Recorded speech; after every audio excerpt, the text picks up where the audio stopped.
All right, time for us to start painting. Now, it's been a while since we've painted in art together, but if you remember, what you're going to need are your watercolor paints, a cup of water, a paper towel. I like to put a messy mat underneath my paper so it doesn't get the table wet. And then, do you remember this chart? This is the chart I used to make sure that when I was done painting, we didn't get our paints dirty. And look at these paints. These were used by 5 different kindergartners and they're still clean. I'm wondering what your paints look like at home. If you follow this order, they should be super clean. Now, you can do your cat whatever colors you want. I'm gonna make it colorful because I'm calling it the Colorful Crazy Cat. And I'm going to start with yellow because that's the first color, it's the light color. So remember, you dip your brush in the water, wipe it, get your paint wet. And if it's not very wet, you can add some more water in there. And choose where you wanna start. And I'm gonna start with her face. So I'm gonna paint my crazy cat's face yellow. And now remember, you can paint your cat whatever colors you like. If you don't want yellow, I want you to skip yellow in your picture and move on to the next color. When you're done with yellow, wash out your brush, move to orange. So here I go. I'm gonna do an orange leg. And I don't like how light that is, so to make it darker, do you remember what I taught you? You rub it in the orange some more, and there it is, nice and dark. And I'm gonna do this leg orange as well. Okay, do you see what color comes next? Red. So wash out that brush, go to the red, and I'm gonna make a pattern on this kitty's tummy. I'm gonna make this stripe up here red.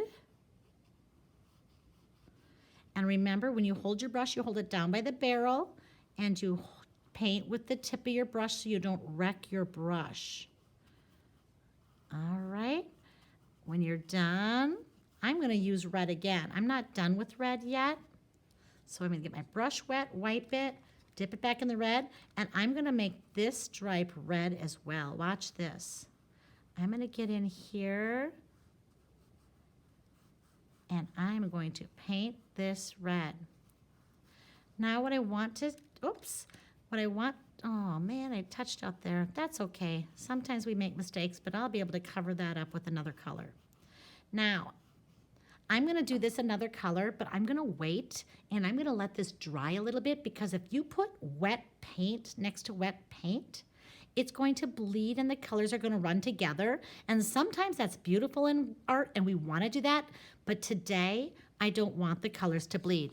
So now it's time to wash up my brush in my water. It says to stop and go clean out your water. So I'm gonna get some clean water.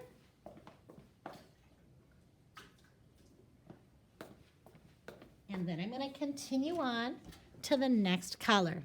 And the next color is green. So maybe I want to do a green tail and I want it darker, so I'm gonna add some more in there. Look at that.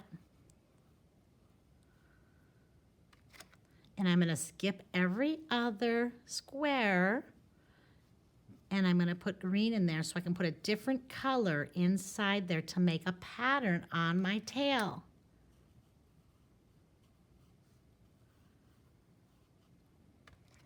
Now, I've been seeing some of your artwork that you're sending back to your teachers. You're sending pictures of your artwork, and I have just been enjoying seeing what you're doing at home while you're doing distance learning at home. I'm really proud of how you're doing. Keep up the great work. Then after green comes blue. So I'm gonna rub my brush in the blue.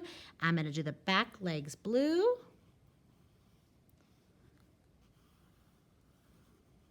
Painting is so soothing. It just feels good to paint. I could do this all day long. And that's why I became an art teacher. All right, I'm gonna do purple ears. I'm gonna paint all the ears purple.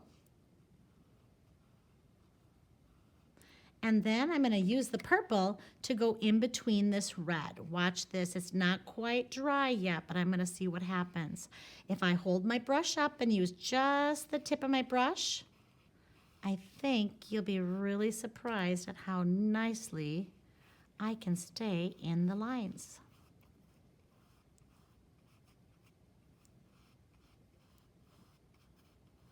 All right. And then, since this is a pattern on my cat, I want to do purple down here too. And I want to get in here, and I'm trying my best to hold my brush up, so I'm just using the tip. Now, I think you might have a skinnier brush than me, and that works really well to get into small areas. All right, and then I also want to use purple in between these green spots on the tail. So I'm going to be careful. It's still a little wet. I should have let it dry a little more, but I want you to get to see how my kitty looks when I'm all done. So here it goes.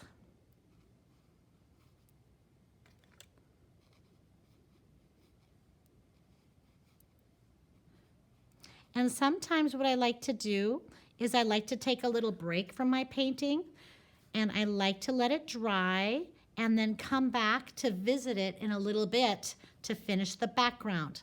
Oh, I forgot the nose. After purple, you need to dump out your water, get new water, and I'm gonna do a brown nose on my kitty's face. Watch this. So I rub it in the brown, and there's my brown nose. Okay. If you want to take a break, this is a good stopping point. You can stop and rest because the next part is going to take you a little while. What I'm going to do is I'm going to wash up my brush because now it says I'm going to black. Do you see that? So what I want to do now is I'm going to put one more Messy Mat under here because what I'm going to do now is I'm going to paint the background. Do you know what the background is? The background is the area behind and around the cat. So I'm going to pick one color, and I'm going to pick black because I haven't used black yet, and I kind of want to make it look gray. And here's a tip. To make gray, okay, this is really crazy. This is not gray. This is two browns in the same container. So I'm going to go get another black. Excuse me.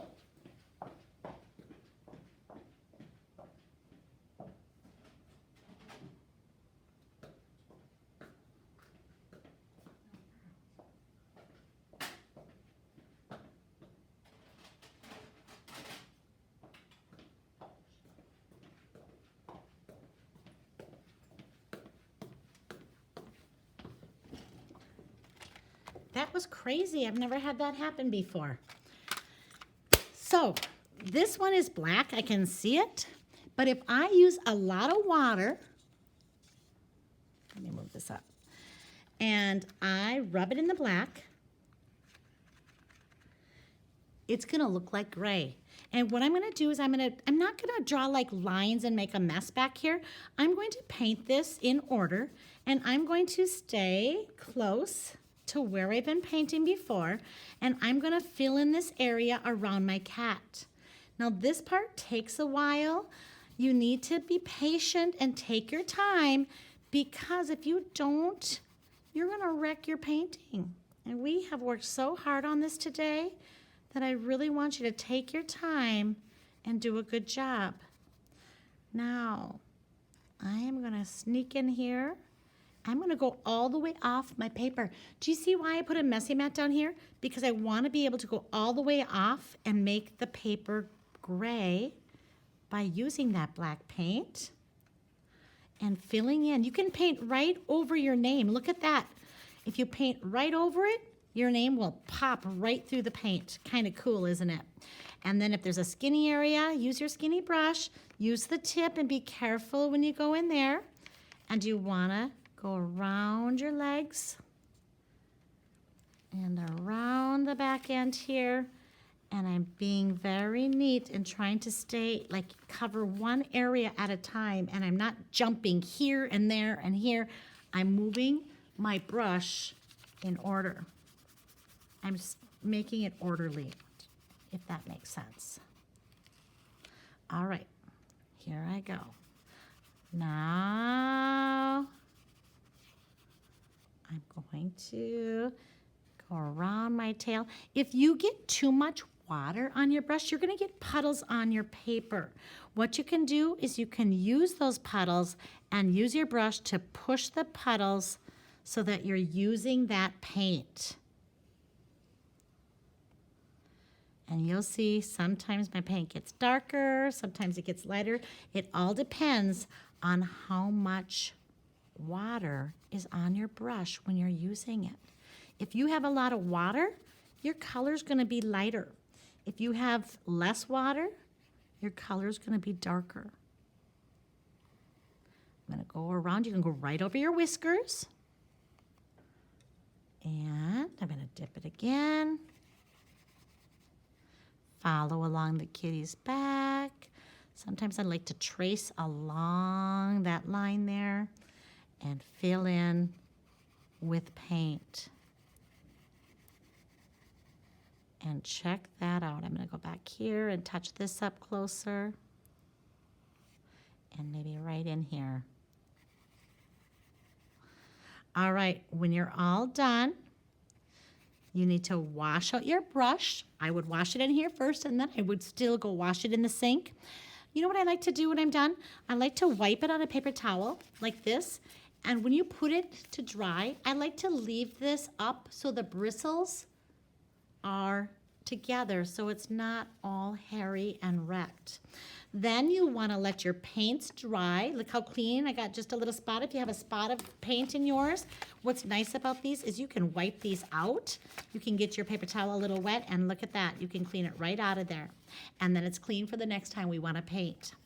And when this dries, you have a lovely picture to hang up in your bedroom or on your refrigerator, or even put it in a frame.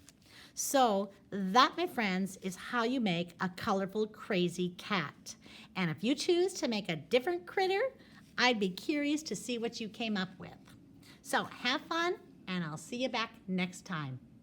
Bye-bye.